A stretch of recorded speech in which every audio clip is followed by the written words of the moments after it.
Bonsoir à tous, bienvenue dans Info Afrique. À la une de l'actualité aujourd'hui, la prison centrale de Douala au Cameroun, haut lieu de drogue et de corruption. Témoignage d'un journaliste camerounais qui a passé 2 mois sous les verrous. À Bukavu, dans l'est de la République démocratique du Congo, une radio a pour mission de favoriser la cohabitation entre civils et militaires dans cette région marquée par les conflits. L'apprentissage des langues étrangères à l'école, un vrai casse-tête au Burundi où les professeurs n'ont pas été formés à cet enseignement. Mété, un journaliste en prison, il fera un reportage. C'est ce qui s'est passé au Cameroun. Un journaliste condamné pour diffamation vient d'être libéré. Il raconte dans son journal tout ce qu'il a vu à la prison centrale de Douala. Nathalie Sarfati avec notre correspondant Lambert Ngouanfo.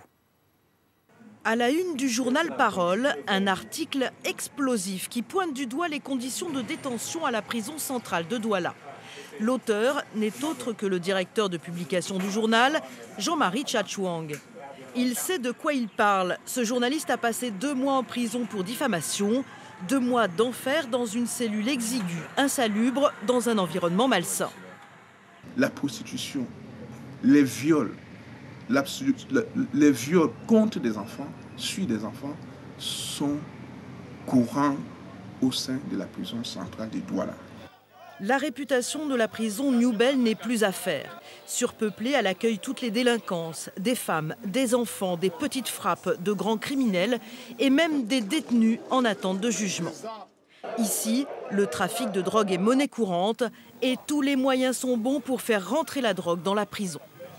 À l'occasion des matchs de football au sein de la prison, un ballon vient de l'extérieur bourré de drogue et retrouve, n'est-ce pas, le stade de la prison. Et à travers un jeu de passe-passe, ce ballon est renvoyé, n'est-ce pas, à l'extérieur, n'est-ce pas, hors du stade et est éventré pour que la drogue soit, n'est-ce pas, sortie de ce ballon-là. Ce que Jean-Marie Tchatchouang dénonce, c'est surtout la complicité du personnel pénitentiaire. Pour lui, le milieu carcéral est corrompu. Contrairement à ce qu'on pense, ça se passe au vu et au su de toute la population carcérale. On vend de la drogue en prison comme si on se trouvait dans un marché ou comme si on se trouvait dans une rue quelconque. Jean-Marie Tchatchouang n'a jamais eu sa langue dans sa poche. Il en a payé le prix et a même reçu des menaces de mort. Mais ça ne l'arrête pas, il veut faire réagir. Il se considère, dit-il, comme le chien de garde de la société. Les autorités maliennes et les groupes armés Touareg se retrouvent aujourd'hui à Ouagadougou pour des négociations sur l'élection présidentielle de juillet. La ville de Kidal, dans le nord, est toujours aux mains des rebelles du MNLA. L'ONU, de son côté, prépare sa mission. Les premiers casques bleus sont attendus au Mali dans 1 mois. Le secrétaire général adjoint de l'ONU, Hervé Latsou, revient sur les contours de cette opération. Jarvé Nietzsche, Massimo Bulgarelli. On m'a demandé de vous parler de... Hervé Latsou à Paris, devant un parterre d'officiers supérieurs et de hauts fonctionnaires africains rigoureusement sélectionnés par la France. Son intervention constitue l'un des temps forts du 14e FICA, forum de l'Institut des hautes études de défense nationale pour l'Afrique, un continent confronté à des crises aiguës, dont la crise au Mali, où on note un regain de tensions. Ces derniers jours, dans le Nord, plusieurs personnes sont mortes dans de violents combats entre l'armée malienne et les rebelles du mouvement national de libération de l'Azawad qui occupe Kidal. Il faut que ces combats cessent. Encore une fois, le maître mot, c'est vraiment celui de la réconciliation nationale. Il faut trouver un point d'équilibre entre les préoccupations des uns et des autres. C'est en ce sens que nous travaillons. L'ONU se trouve en première ligne dans la gestion de la crise malienne. La MINUSMA, mission internationale des Nations Unies pour la stabilisation au Mali, va se déployer le 1er juillet. Elle va notamment aider à l'organisation d'élections présidentielles crédibles et au respect des droits de l'homme dans le pays. Une tâche qui s'annonce difficile. C'est une tâche globale, mais qui va tous nous mobiliser. Dans un contexte qui ne sera sans doute pas le plus facile, en tout cas un contexte dans lequel les Nations Unies n'ont pas coutume de travailler, c'est-à-dire une menace asymétrique, avec tous les risques que l'on peut imaginer, d'actes terroristes. La MINUSMA sera la 3e plus grosse opération de maintien de la paix de l'ONU en Afrique, De nombreux spécialistes des questions internationales espèrent que ce sera plus efficace que la MONUSCO, mission des Nations Unies pour la stabilisation en République démocratique du Congo. La Guinée-Bissau a un nouveau gouvernement de transition. L'équipe regroupe les deux grandes formations politiques rivales. Elle est chargée de préparer les élections de novembre prochain. À l'est de la République démocratique du Congo, la cohabitation entre militaires et civils n'est pas évidente. Dans cette région marquée par les violences, les populations locales se méfient de tous les hommes en treillis. À Bukavu, dans le sud Kivu, une radio a pour mission de favoriser la cohésion. Bernard à Paris avec notre correspondant Blaise Bassomboli. Perdu dans la verdure, Nyangezi s'étale à flanc de collines, à une trentaine de kilomètres de Bukavu, capitale du sud Kivu. C'est un petit village agricole, loin du monde. Pris dans la tourmente de la guerre à l'est du pays, les habitants sont obligés de cohabiter avec des militaires qui, faute de caserne, habitent chez eux. Chaque jour, des petits conflits éclatent. Je suis ici parce que j'ai été battu par des militaires. Mes neveux s'étaient battus à la fontaine avec leurs enfants.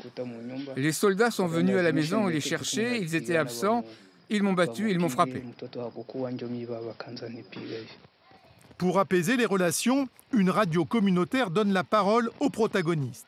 Ainsi, le lieutenant Wanza et sa femme, accompagnés de leur logeuse, vont s'expliquer sur les ondes de RCNIA autour d'une question de propreté sur la parcelle. Vivre ensemble, l'émission de 45 minutes est enregistrée avec les moyens du bord. L'animateur écoute et conseille.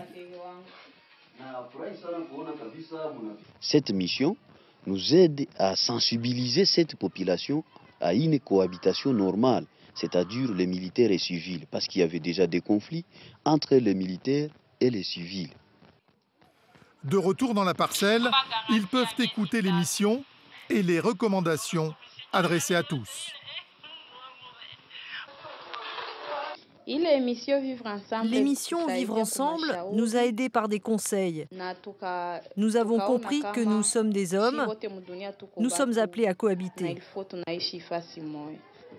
RCNIA émet dans un rayon de 50 km et arrose 43 villages. Par manque de moyens et d'électricité, la radio ne propose que 3 rendez-vous par jour qui permettent à ces communautés de tisser un lien et de recevoir un écho du monde, même sans aucune autorisation officielle. Au Burundi, l'heure est au multilinguisme. Dans les écoles, on apprend bien sûr la langue nationale, le Kirundi, mais aussi le français, l'anglais et le swahili. Un casse-tête pour les professeurs qui n'ont pas la formation adéquate. Valérie Hortel avec à Bujumbura, Francine Sinarinzi.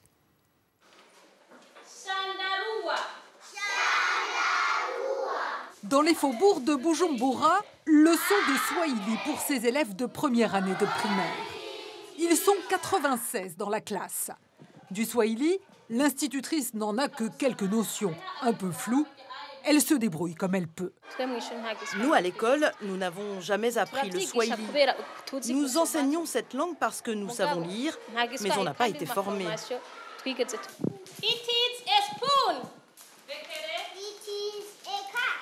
Dans la classe d'à côté, c'est l'heure du cours d'anglais. C'est Anita qui est aux commandes. Et ce n'est pas vraiment mieux. Mais Anita n'a pas le choix. Depuis 6 ans, au Burundi, l'apprentissage de l'anglais et du swahili est obligatoire dès le primaire. Il s'ajoute au français et au kirundi, la langue maternelle. Et quelquefois, ça marche. My name is Melissa. How are you? Fine, thank you. And you? How about you? Pourtant, ils sont nombreux à le dire. 4 langues dès 6 ans, ça fait beaucoup. Il y a souvent confusion. Quand on leur pose une question en anglais, ils répondent en swahili. Et quand on leur pose une question en swahili, ils répondent en anglais. Les 2 langues ont été introduites dans le système éducatif burundais pour répondre à un souci de positionnement géopolitique et géostratégique. Rattaché à la communauté des États d'Afrique de l'Est, le Burundi est entouré de 3 pays anglophones. Ses voisins parlent le swahili. Pour le gouvernement, il faut donc que les jeunes burundais maîtrisent ces 2 langues pour s'intégrer dans la région. Mais peut-être a-t-on mis la charrue avant les bœufs. Professeurs peu ou pas formés, manque de matériel, classe surchargée, tout cela est un peu improvisé, mais curieusement pourtant souvent le miracle fonctionne. C'est tout pour aujourd'hui. Merci de votre attention. Vous pouvez retrouver Info Afrique tous les soirs dès 20h sur notre page Dailymotion et sur le site de France O. Le week-end, le journal sera tout en images. Bonne fin de semaine, à lundi.